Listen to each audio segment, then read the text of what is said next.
नमस्ते। चलिए आज विज्ञान के एक जादू को समझते हैं।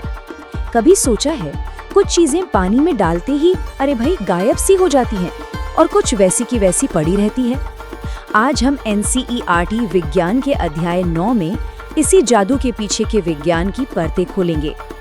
अच्छा ये सोचिए, चाय में डाली चीनी वही कहाँ चली जाती है, और अगर उसी चाय में गलती से थोड़ी रेत गिर जाए तो वो तो नीचे बैठ जाती है। ऐसा क्यों?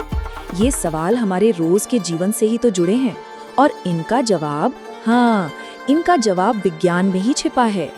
एक तरफ तो चीनी है जो पानी में पूरी तरह घुल मिल जाती है, दूसरी तरफ रेत है जो बस नीचे जाकर बैठ जाती है। और हाँ, एक और बात, जब हम बीमार होने पर ORS पीते हैं तो ऐसा तो नहीं होता ना कि पहला घूंट ज्यादा नमकीन लगे और आखिरी वाला कम।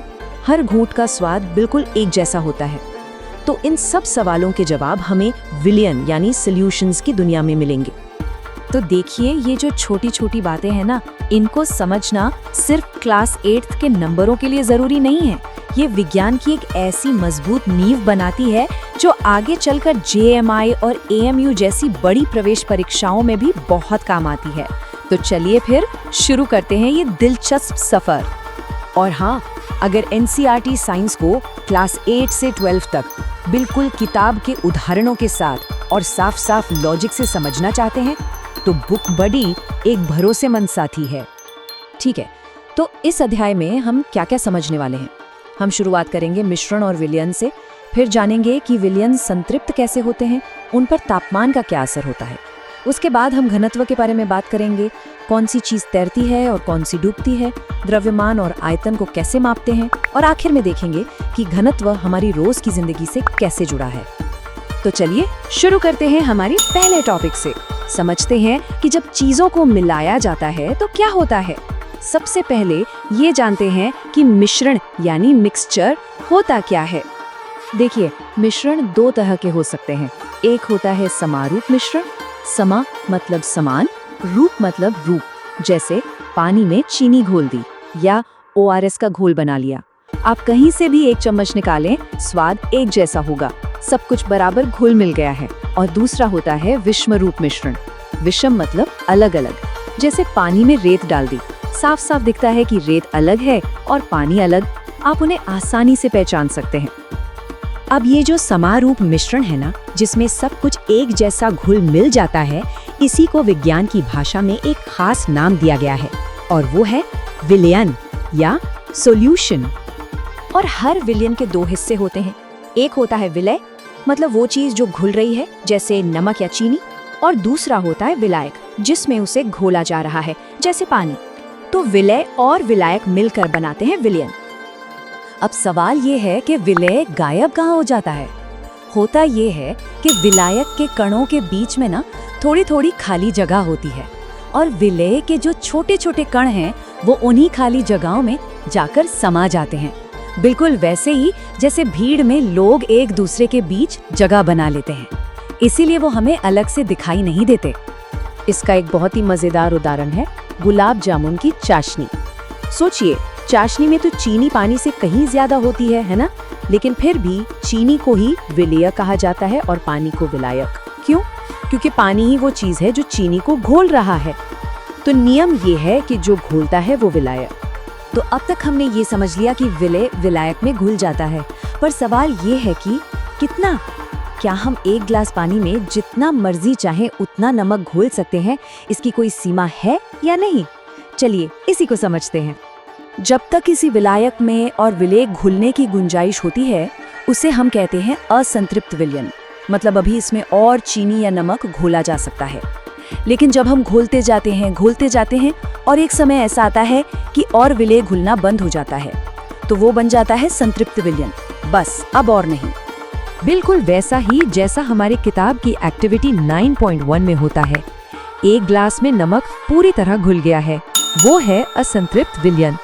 और दूसरे ग्लास में इतना नमक डाल दिया कि अब वो नीचे बैठने लगा है, घुल नहीं रहा, वो बन गया है संतृप्त विलयन। अच्छा, तो अब हमारे पास एक संतृप्त विलयन है जिसमें और नमक नहीं घुल रहा। अब क्या करें? क्या कोई तरीका है कि इसमें और नमक घोला जा सके? सोचिए, अगर हम इसे गर्म कर दे तो? हमारी किताब की एक्टिविटी 9.2 में यही करके दिखाया गया है बेकिंग सोडा के साथ। जब हम उस संतृप्त विलयन को गर्म करते हैं तो होता क्या है, पानी के कणों को ऊर्जा मिलती है और वो तेजी से इधर उधर भागने लगते हैं। इस वजह से उनके बीच की जगह थोड़ी बढ़ जाती है और जो बेकिंग सोडा पहले नीचे बैठा था उसे भी घुलने के लिए जगह मिल जाती है और वो भी घुल जाता है। तो यहाँ से हमें एक बहुत ज़रूरी बात पता चलती है, ज़्यादातर ठोस पदार्थों के लिए अगर हम तापमान बढ़ाएंगे तो उनकी घुलनशीलता यानी सॉल्युबिलिटी भी बढ़ जाएगी। याद रखिए, ये बात ज़्यादातर ठोस चीज़ों पर लागू होती है। गैसों के मामले में कहानी थोड़ी अलग होती है, पर वो हम आगे की क्लास में पढ़ेंगे। चलिए, अब अगले टॉपिक पर जाने से पहले एक छोटी सी पर बहुत ज़रूरी बात, खास तौर पर उन स्टूडेंट्स के लिए जो आगे की तैयारी का सोच रहे हैं। जो स्टूडेंट्स JMI यानी जामिया मिलिया इस्लामिया या AMU यानी अलीगढ़ मुस्लिम यूनिवर्सिटी के क्लास 9 एंट्रेंस एग्जाम की तैयारी कर रहे हैं, वो इस बात पर ज़रूर ध्यान दें। विलयन और घनत्व वाले इन टॉपिक से जुड़े सवाल बहुत आते हैं, खासकर वो सवाल जिनमें थोड़ा दिमाग लगाना पड़ता है। इसके लिए बाजार में कुछ अच्छी गाइड्स भी मिलती हैं, जिनके लिंक्स आपको डिस्क्रिप्शन में मिल जाएंगे। लेकिन एक बात हमेशा याद रखनी है, सबसे पहला और सबसे ज़रूरी कदम NCERT की गहरी समझ ही है।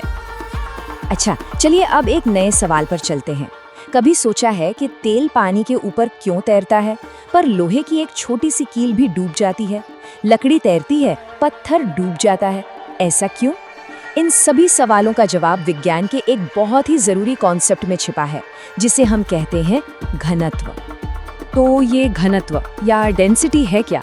आसान भाषा में कहें तो घनत्व हमें बताता है कि कोई चीज़ कितनी घनी है या कितनी भारी है।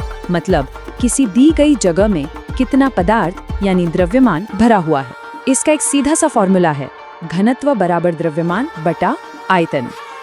अब अगर हमें किसी चीज़ का घनत्व निकालना है तो हमें दो चीज़ें पता होनी चाहिए, उसका द्रव्यमान और उसका आयतन।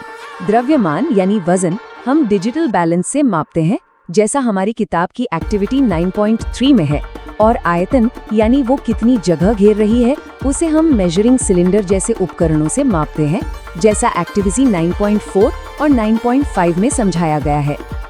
और घनत्व का ये कॉन्सेप्ट हमारी रोज की जिंदगी में हर जगह है। गर्म हवा ठंडी हवा से हल्की यानी कम घनी होती है, इसीलिए गर्म हवा वाले गुब्बारे ऊपर उड़ते हैं।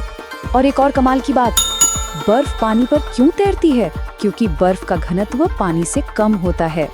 और ये कोई छोटी बात नहीं है, इसी वजह से ठंडी जगहों पर झीलें ऊपर से जम जाती हैं और नीचे मछलियां जिंदा रहती हैं। तो ये था विलयन, विलयता और घनत्व का अद्भुत संसार। उम्मीद है कि इस अध्याय के मुख्य कॉन्सेप्ट्स अब और भी साफ हो गए होंगे। अगर अभी भी कोई सवाल मन में है, कोई भी डाउट है, तो बिना झिझके नीचे कमेंट बॉक्स में पूछिए। आपकी विज्ञान की इस यात्रा में बुक बडी एक्सप्लेन्स हमेशा एक भरोसेमंद साथी है।